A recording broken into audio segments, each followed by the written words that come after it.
Hi students, welcome back to Hindi easy crack channel. ഇന്ന് നമ്മൾ പഠിക്കാൻ പോകുന്നത് ഹിന്ദിയിൽ സാമാന്യ വർത്തമാനകാലം എങ്ങനെ പഠിക്കാം എന്നതാണ്. സാമാന്യ വർത്തമാനകാലം എന്ന് പറയുന്നത് ഇപ്പോൾ നടന്നുകൊണ്ടിരിക്കുന്ന കാലത്തിനെയാണ് സാമാന്യ വർത്തമാനകാലം എന്ന് പറയുന്നത്. നിങ്ങൾ എൻ്റെ വീഡിയോ ആദ്യമായിട്ടാണ് കാണുന്നതെങ്കിൽ ഞാൻ ഇടുന്ന വീഡിയോസിൻ്റെ നോട്ടിഫിക്കേഷൻ ലഭിക്കുവാൻ ഒന്ന് സബ്സ്ക്രൈബ് ചെയ്യൂ കേട്ടോ. ഇനി നമുക്ക് തുടങ്ങാം. സാമാന്യ വർത്തമാൻകാൽ. പുല്ലിംഗം ഏകവചനത്തിൽ സെന്റൻസ് താഹെ എന്നുകൊണ്ട് അവസാനിപ്പിക്കുന്നു. എക്സാമ്പിൾ: രാം അക്ബർ പഠിത്താ ഹെ. രാമൻ പത്രം വായിക്കുന്നു. താഹെ. പുല്ലിംഗം ബഹുവചനത്തിൽ സെന്റൻസ് തേഹൈം എന്നുകൊണ്ട് അവസാനിപ്പിക്കുന്നു. രാം അവർ ബാലൻ പുസ്തക് പഠിത്തേഹൈം. ഇവിടെ തേഹൈം എന്നാണ് വന്നിട്ടുള്ളത്. അടുത്തത് സ്ത്രീലിംഗം ഏകവചനത്തിൽ തീഹെ എന്നുകൊണ്ടാണ് അവസാനിപ്പിക്കുന്നത്. എക്സാമ്പിൾ: സീത പുസ്തക് പഠിത്തി ഹെ.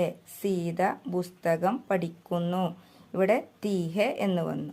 ഇനി അടുത്തത് സ്ത്രീലിംഗം ബഹുവചനത്തിൽ തീഹൈം എന്നുകൊണ്ടാണ് അവസാനിപ്പിക്കുന്നത് സെന്റൻസ്.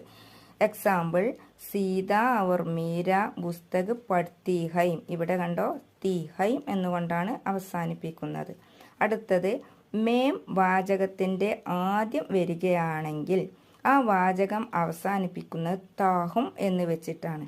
അതിൻ്റെ എക്സാമ്പിൾ: ഇത് പുല്ലിംഗം ഏകവചനത്തിലാണ് താഹും എന്ന് പറയട്ടോ.